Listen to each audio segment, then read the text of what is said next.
The mockery begins. The cantina sat at the edge of known space like a forgotten promise. Zerion 7 wasn't much to look at, just another frontier station where traders, miners, and drifters came to wet their throats and forget their troubles. The neon sign outside flickered between Gus's cantina and complete darkness, casting strange shadows on the metal walls of the docking bay. Inside, the atmosphere was thick with the smell of recycled air and cheap liquor. Gus Henderson stood behind the bar, his weathered hands moving with practiced ease as he cleaned glasses and served drinks. He was nothing special to look at. Average height, graying hair, and the kind of face that blended into crowds. His patrons knew him as a man of few words who kept good liquor and better secrets. The evening crowd was typical for a frontier station. Marcus, a human cargo hauler, sat nursing his third whiskey while complaining about shipping delays. Dr. Sarah Chen, the station's only medical officer, sipped coffee while reading reports on her datapad. A few Zilani traders clustered around a corner table, their blue skin shimmering under the dim lights as they discussed mineral prices in their musical language. It was the kind of peaceful evening Gus had grown to appreciate. Then the Corvani arrived. The cantina doors burst open with a crash that made everyone jump. 7 massive figures ducked through the entrance, their reptilian features twisted in expressions of disdain. The Corvani were built for war, 8 feet tall, covered in natural armor plating with claws that could tear through steel. Their leader, a scarred brute named Thokvar, swept his yellow eyes across the room and laughed. "Look at this pathetic gathering," Thokvar rumbled, his voice like grinding stone. Weak humans and their equally weak allies hiding at the edge of civilized space. His warriors spread out across the cantina, their massive frames making the furniture look like children's toys. One kicked over an empty chair just for the satisfaction of hearing it crash. Another grabbed a bottle from behind the bar without asking, took a long drink and spat it on the floor. "Terrible swill," the warrior declared. "Humans can't even make proper liquor." Gus continued cleaning his glass, but his movements became more deliberate. "Gentlemen," he said quietly, "I'll have to ask you to respect the establishment. You're welcome to drink, but keep it civil." The Corvani burst into laughter. Thokvar slammed his massive fist on the bar, making bottles rattle. "Civil? You dare lecture us about civility, old man? We are Corvani. We have conquered 12 systems while humanity still crawled in the mud of their pathetic homeworld." Marcus started to stand, his face flushed with anger, but Dr. Chen grabbed his arm and shook her head. The Zilani traders had gone very quiet, their large eyes darting toward the exits. Everyone could feel the tension building like pressure before a storm. "Your species," Thokvar continued, leaning across the bar until his reptilian face was inches from Gus's, "is nothing but a cosmic joke, weak, soft, without natural weapons or armor. You survive only because the galaxy takes pity on you." Gus set down his glass and looked directly into the alien's yellow eyes. "That's where you're wrong," he said calmly. "Humans survive because we're adaptable. We make tools. We prepare." The Corvani war party erupted in fresh laughter. One warrior picked up Marcus by his shirt and dangled him in the air like a rag doll. "This is human strength?" he mocked. "I could snap his spine with one claw." Dr. Chen stood up, her medical training overriding her fear. "Put him down. You're cutting off his circulation." The warrior holding Marcus turned to her with amusement. "And what will you do about it, little healer? Bandage me to death?" Gus reached under the bar. The movement was subtle, barely noticeable, but his fingers found a series of switches he had hoped never to use. "Last warning," he said, his voice carrying a new edge. "Put him down and drink peacefully or leave." Thokvar backhanded a bottle off the bar, sending it crashing into the wall. "Or what, bartender? You'll refuse to serve us? We take what we want from humans. Your whole species exists at our sufferance." That's when Gus smiled. It wasn't a friendly expression. "You know what the difference is between a prepared human and an overconfident alien?" Gus asked, his finger hovering over the final switch. "The human knows when he's in danger." Thokvar reached across the bar to grab Gus by the throat. He never made contact. The first switch activated the magnetic locks on all doors and windows. The second sealed the ventilation system. The third brought up blast shields over every exit. In less than 3 seconds, Gus's cantina had become a fortress. The Corvani spun around in confusion as steel barriers slammed into place with thunderous booms. Emergency lighting kicked in, bathing everything in red. The gentle hum of hidden machinery filled the air as systems that had been dormant for years came online. What trickery is this? Thokvar snarled, spinning back to face Gus. But the man behind the bar was no longer just a bartender. Gus Henderson straightened to his full height, and his eyes held the cold calculation of someone who had seen war. He touched a hidden panel, and a section of the bar rotated away to reveal an arsenal that made the Corvani weapons look primitive. "Gentlemen," Gus said, his voice now carrying the authority of command, "allow me to introduce myself properly. Chief Engineer Augustus Henderson, Terran Defense Corps, retired. This isn't just a cantina. It's Forward Operating Base Zerion 7. And you just activated our defensive protocols." The cantina transformed around them. Walls slid aside to reveal weapon emplacements. The floor opened to show targeting systems.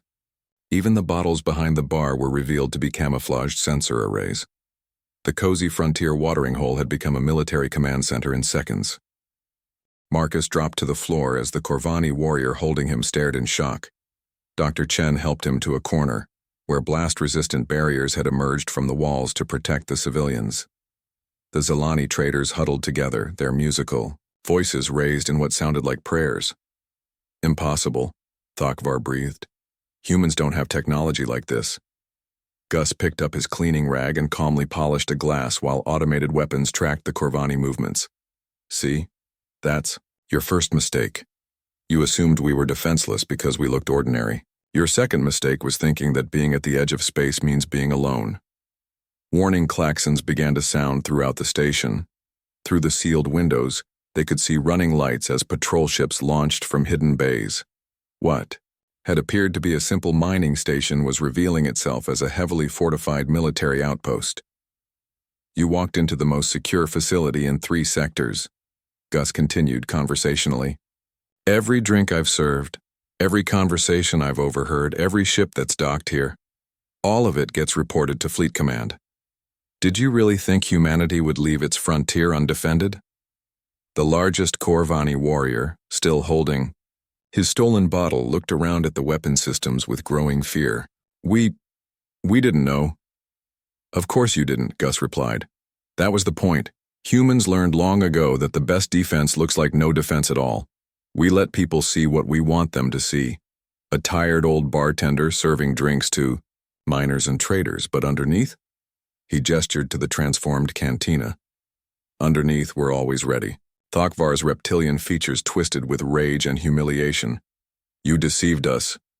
"I served you drinks and asked you to be civil," Gus corrected. "You chose to threaten my patrons and insult my establishment. Everything that follows is on you." The Corvani leader looked around at his warriors, seeing his own fear reflected in their eyes. The weapons tracking them were unlike anything in their arsenal, sleek, efficient, and unmistakably lethal. They had come expecting to find weak humans to bully. Instead, they had walked into a trap designed by the most dangerous species in the galaxy. "What do you want?" Thokvar asked, his voice no longer booming with confidence.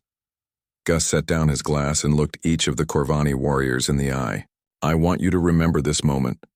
I want you to remember that humans don't survive because the galaxy takes pity on us. We survive because we're prepared for anything, including overconfident aliens who mistake kindness for weakness." The red emergency lighting reflected off the blast shields, turning the cantina into something from a nightmare. But Gus stood calmly in the center of it all, still wearing his bartender's apron, still looking like nothing more than an ordinary human. The contradiction was terrifying. The truth revealed, the silence stretched like a taut wire ready to snap. Thokvar and his warriors stood frozen, their yellow eyes darting between the weapon systems and the man who had transformed from humble bartender to military commander in seconds. The reality of their situation was sinking in like poison through their scales.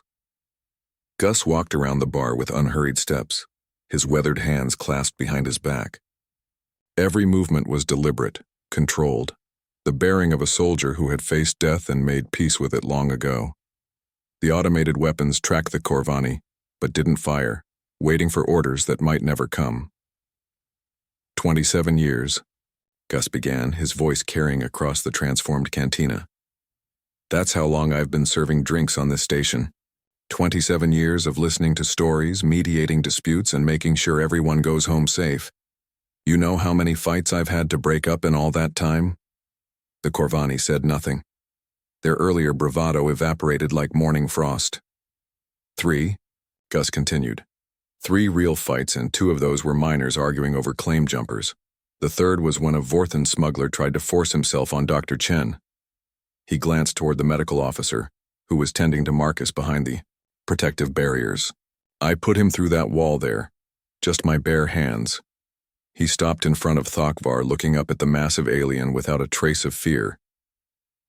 See, the thing about humans, the thing you never bothered to learn, is that we don't look for trouble. We're happy to pour drinks, tell stories, and help folks find their way.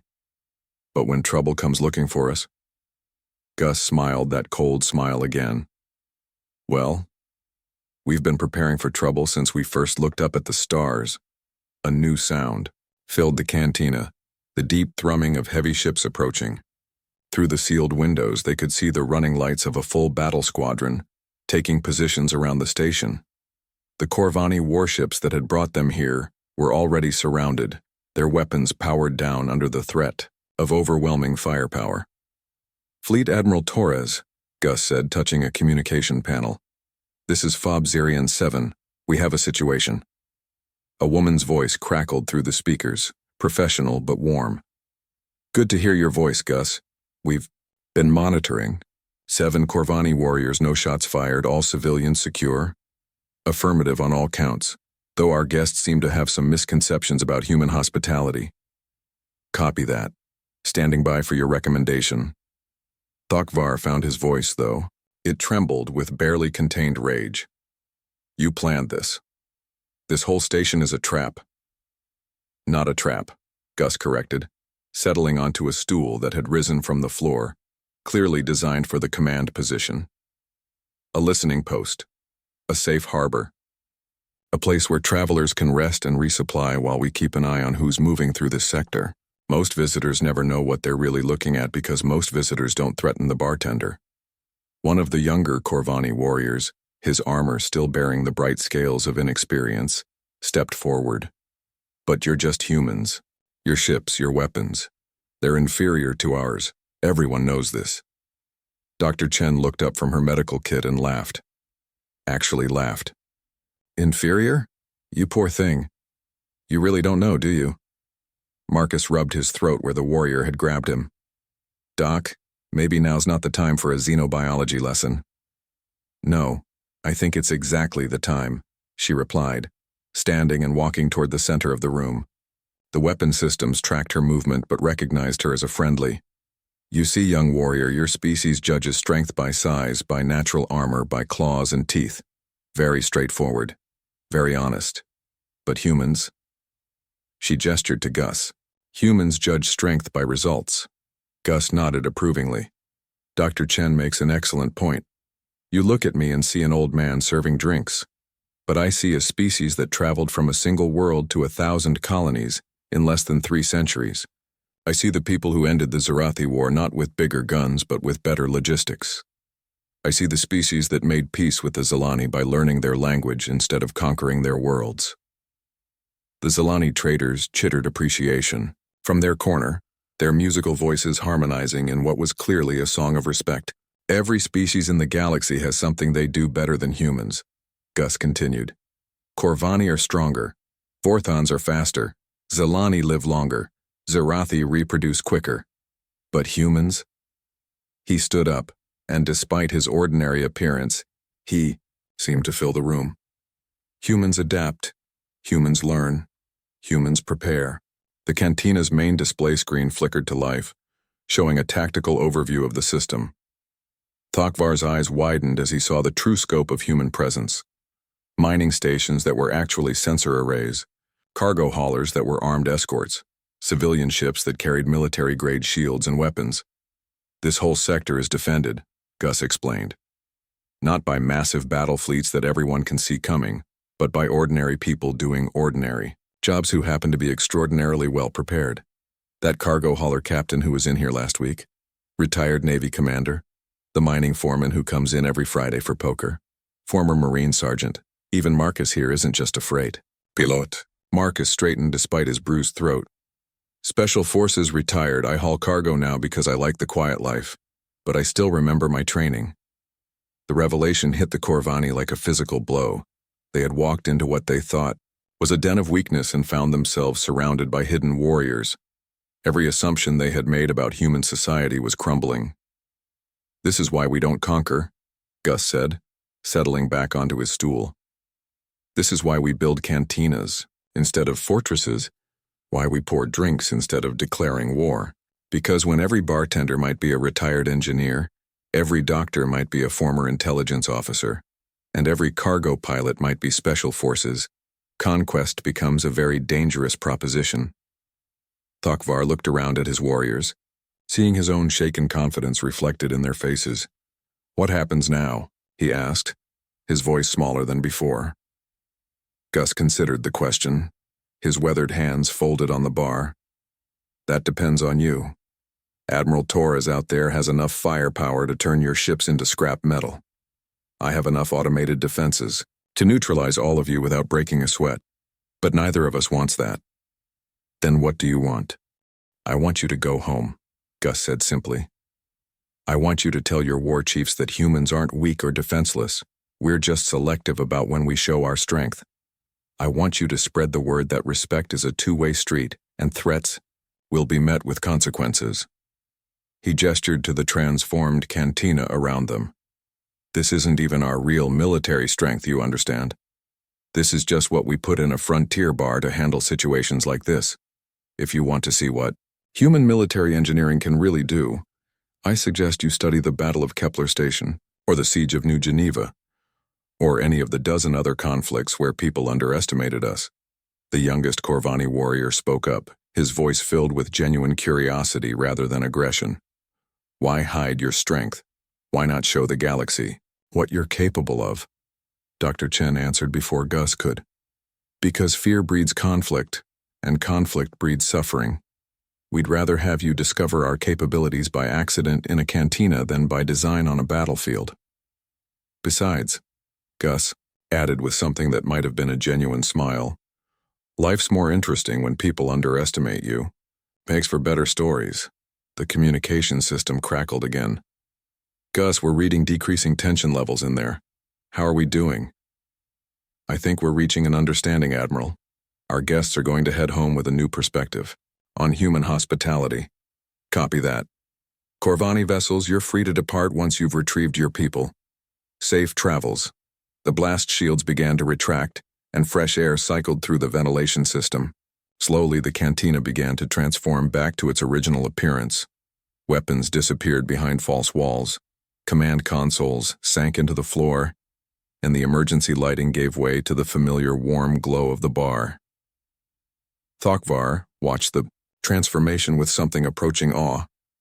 All of this, hidden in plain sight. The best hiding places usually are, Gus agreed. Returning to his position behind the bar, he picked up his cleaning rag and a glass, falling back into the rhythm of his assumed role. Now, gentlemen, you're welcome to finish your drinks before you go.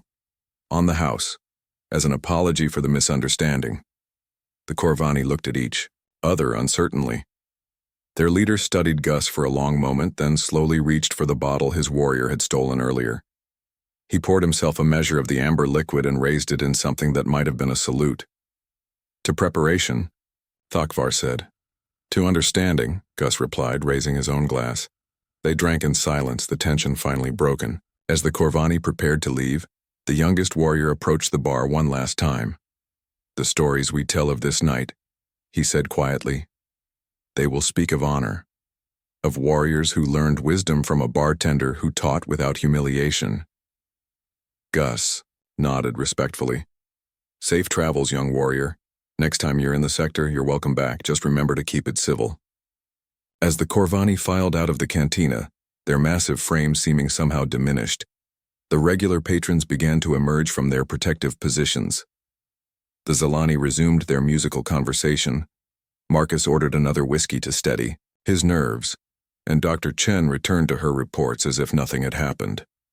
Within minutes, Gus's cantina looked exactly as it had before the aliens arrived, just another frontier bar where ordinary people gathered to share stories and forget their troubles. But everyone present now understood the truth that lay beneath the surface. In a galaxy full of dangerous species, the most dangerous ones were often the ones that looked the most harmless. Gus Henderson continued cleaning glasses with the same steady rhythm, his weathered hands moving with practiced ease.